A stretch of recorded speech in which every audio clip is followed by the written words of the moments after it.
Hello, world. Welcome to WFHR's Rapid Support for this August 14th, 2025. Big thank you to Crockett Septic sponsoring the next half an hour so we can hang out with Jen McNelly, our good friend from Natural Resources groundwater educator with UW Extension Wood County. Jen, good to have you with us. Hi, James. Nice to be here. Always appreciate the time and really getting a chance to really dive into topics that we don't always get a chance to in life, and especially having somebody that really knows what they're talking about like yourself.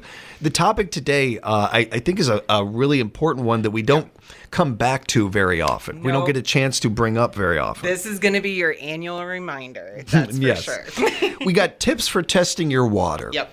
Now, in a great world, you test your water, and it's great. It's fine. Everything's perfect. Even that scenario, the peace of mind it gives you. Right. I think about this when this topic comes up oftentimes. So I think right away going into this, thinking about that and that peace of mind it can give you, the doing something like this, I think is a really good idea.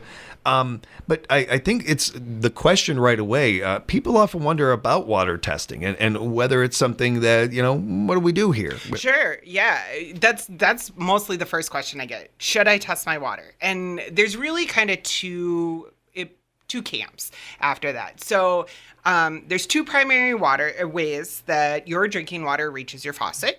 The first is going to be if it's supplied by a municipality or a water utility. And those are often for folks who live in the city or a village. Best way to know if you have city water or it's provided by a utility is if you receive a water bill. It's a good note. Right? Or the other option is that you have your own private well on your property. And in that case, you have a well that has a pump in it and they're pumping water directly from that well into your home. Kind of nice thing about both of those scenarios for Wood County residents is whether you have a municipal water or you have a private well water, both of them are coming from the same source. So all of the drinking water in the county, it comes from groundwater and underground. So you really no different whether you have city water or well water. When it comes to testing, though, the nice thing or a perk or one of the things you pay for in that utility bill is that your utility is routinely testing your water and watching over it and kind of being, monitoring it for your sake. So in that case, probably not as critical that you test your water because somebody's already doing it for you. Right. If you have a private well, absolutely should be testing your water. So yeah. Are we going to get into this? I pre-read a lot of this and everything, but I don't know it like the back of my hand. I'd like to right now. Is there a certain time that it's a good time to test your water? Is there a good time of the year to do that or not? Great question. So it depends. We say at the bare minimum, if you have a private well, you should test annually, at least once a year. Okay. Now, we do tell people that if they are interested in kind of learning more about their private well water quality, they can space that out to 18 months. And then what you get is over 4 years, you'll hit every season to see if there's some seasonality to it. Right. Which can be kind of nice. Or if you notice that you're having kind of a change in water quality during a specific time of year, that would also be a great time to test. Okay. So there isn't one prescribed season necessarily. In wintertime, you're not going to get as much groundwater movement and stuff. Oh, sure. So you're kind of going to get more of what we would consider base or background conditions. Spring, you're going to have a little bit more runoff. So if that's something you might be concerned about or have questions about, that might be a good time to consider testing as well. So those are a little bit of different options. Yeah. If you're in the city and you have city water and you don't necessarily want to test, but you want to know what your water quality is, the utilities are required by the state of Wisconsin to provide what's called their consumer confidence report. And so you can just Google your water utility and they post that report on their website. Some utilities will send that report out to their water users. It really just depends.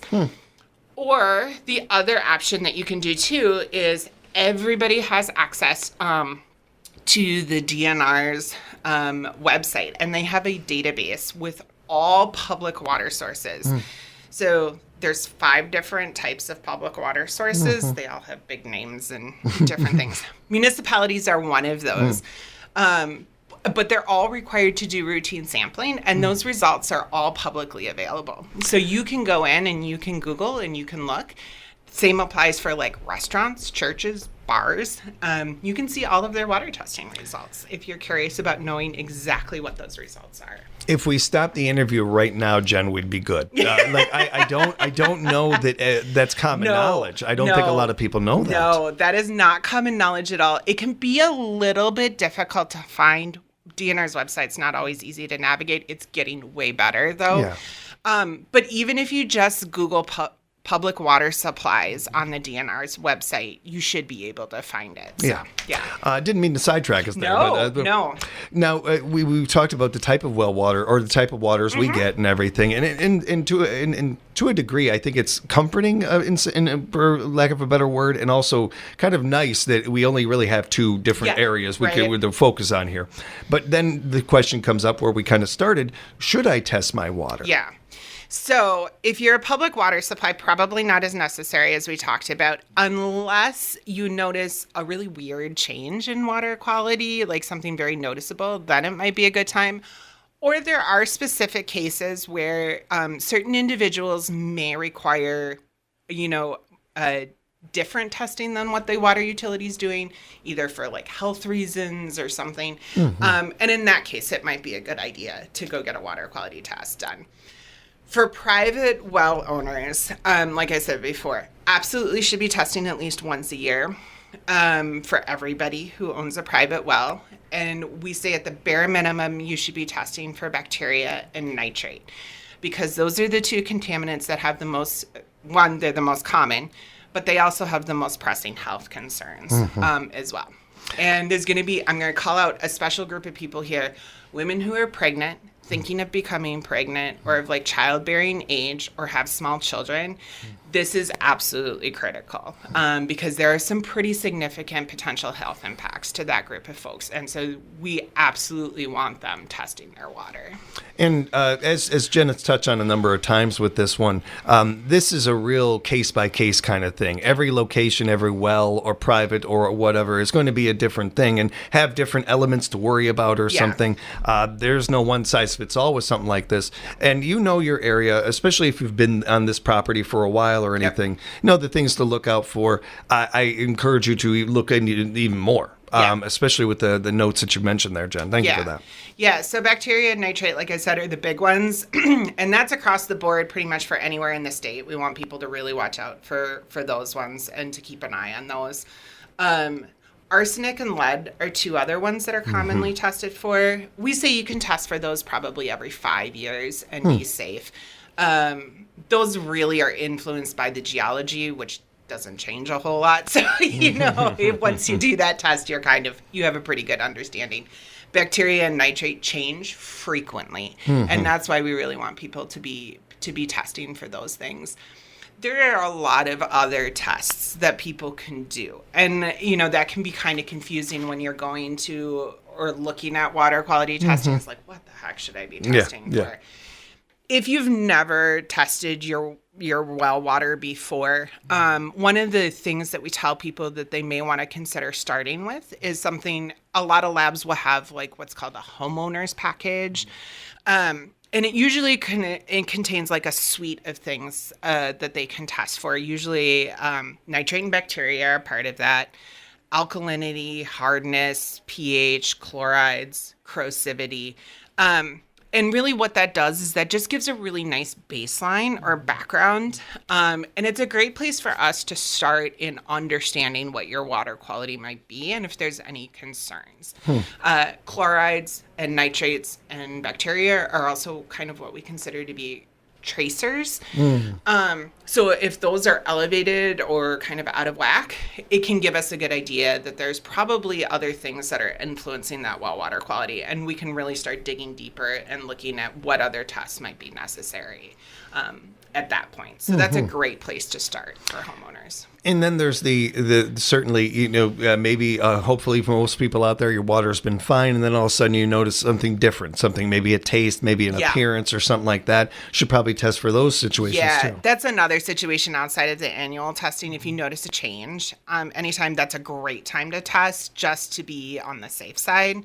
The other one, with the situation in Milwaukee right now, I think one that we don't talk about enough too is if your well ever is influenced by floodwaters, absolutely do not drink that water until you get it tested too. Knock on wood. Hopefully we don't have that situation. Here's hoping. But it's a good thing for folks to be aware of. Outside of that normal testing, there are certain areas in the state, not so much in Wood County, where there's very specific concerns, a lot of times related to like the geology. Arsenic is one of those. We have certain areas in the state where we really tell people you should be testing for this annually. Radium can be another one, radon. So pay attention to your health department. A lot of times is a great source for that information, knowing if you're in, areas where you should be watching out for something else. When it comes to the labs, these tests that they're doing, are they able to test for multiple contaminants? Are they able to do things like that? Yeah. Most labs can test for multiple different contaminants. When it comes to choosing a lab or where you want your water tested, big thing we tell folks, go with a state certified lab. There are a lot of places out there that will provide you great information about your water quality, including some nitrate concentrations and things like that. And that's great for kind of getting an idea of what your water quality is. But if you really want to truly know, the best way is to go through a certified lab. They're all certified by the state of Wisconsin in the same way. And that way, no matter which lab you use, your results are going to be accurate. We're lucky in Wood County. We got a couple different options that folks can use for testing. So Wood County actually has its own water lab in the health department. That's awesome. Right down on the River Block building, which is super convenient for folks. Yeah. They are certified to test for nitrate and bacteria. So great place to go to get those basic tests done. Super easy and convenient. Wisconsin Rapids Lighting and Waterworks also has their own lab, which is also convenient for folks. They test for a whole suite of things, or is certified to test for a whole suite of things, including bacteria. They're not certified for nitrate, but again, they're a great source. So if you take your water sample there and get it tested, you can have it tested for nitrate, but they say it's for informational purposes only.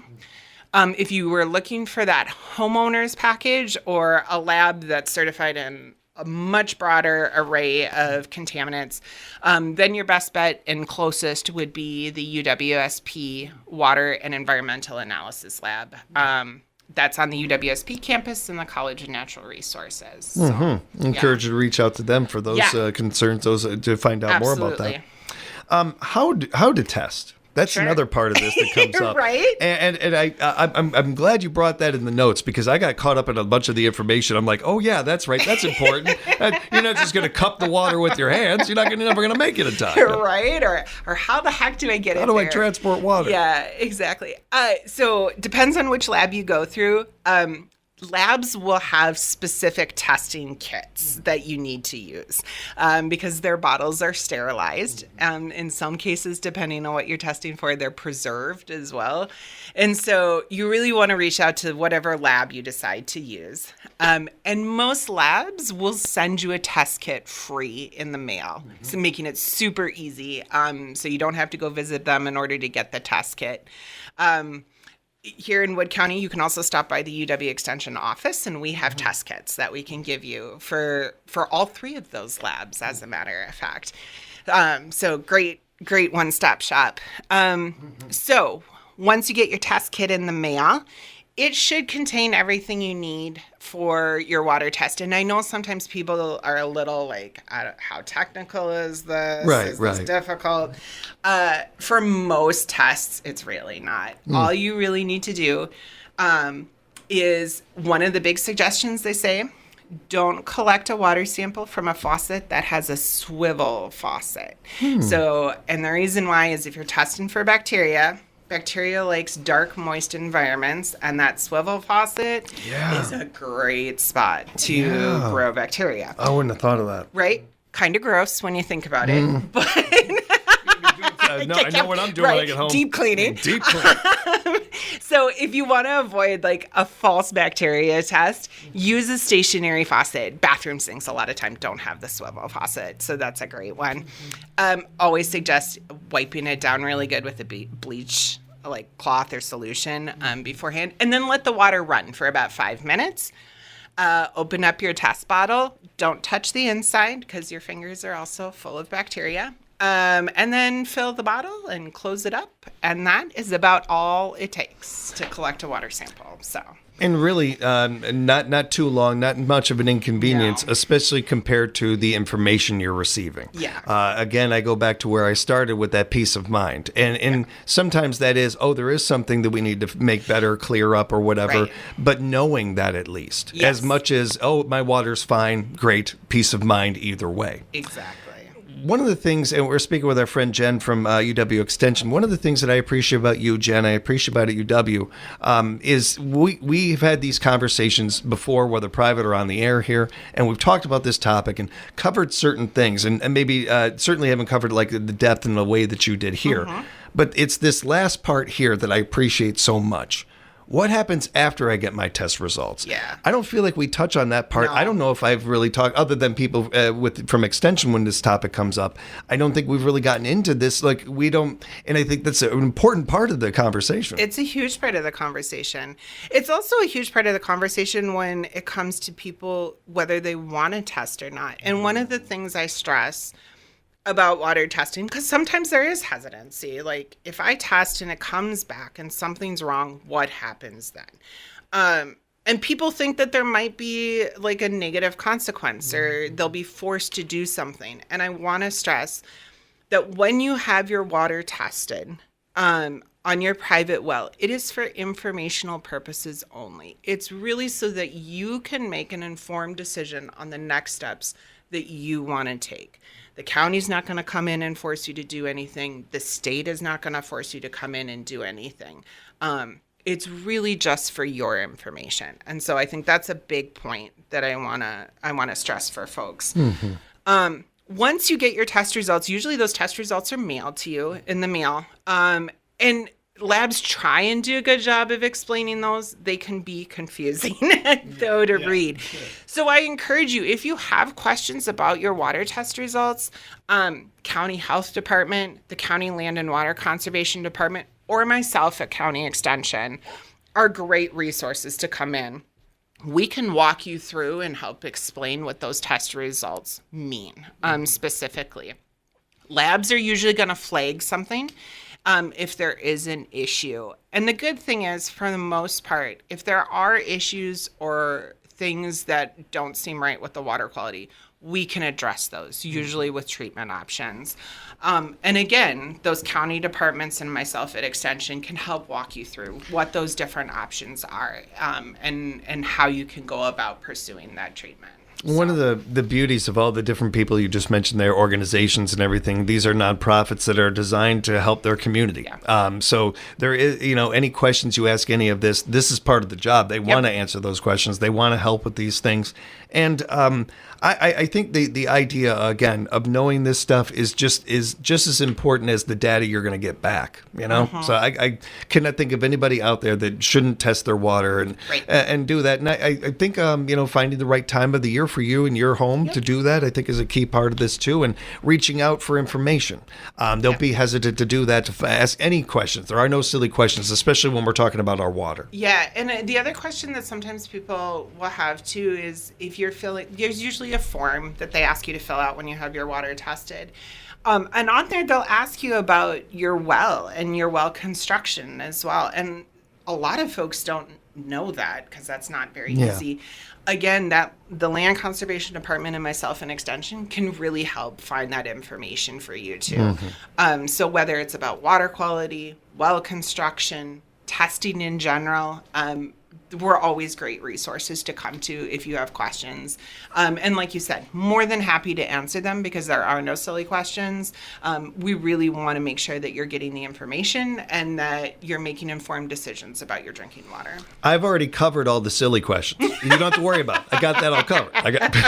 Jen, if people want answers to some of those questions or want to reach out to you, how can they get a hold of you? Sure. Best way to get a hold of me is through the UW Extension general telephone number, and our telephone number is 715-421-8440.